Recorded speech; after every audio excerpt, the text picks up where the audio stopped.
This is the Lone Creator YouTube. We hope this video helps.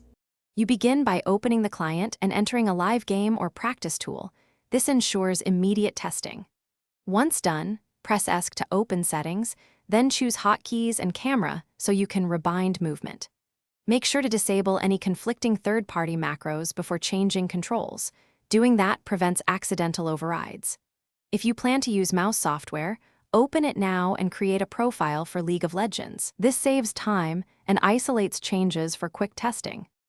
You locate champion controls, then move and focus on move-click. This is the binding that maps left-click movement. Click the current binding, press left mouse button to assign, and remove hold to move or attack move conflicts so left-click is primary.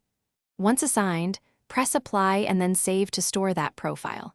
If you used mouse software, sync the hardware profile with the client profile now. This ensures consistency, so left-click movement behaves the same every game. You should immediately test in Practice Tool. Walk, kite, and click around obstacles to confirm movement works with left-click. If abilities or Smart Cast interfere with movement, toggle Smart Cast or change keybinds so spells stay on separate inputs. This separates targeting from movement. Finally, if left-click does not respond, restart the client, update mouse drivers, or rebind left-click in mouse software. Those steps usually resolve hardware or software conflicts. Try them before reverting. Thanks for watching. Consider subscribing if we helped you.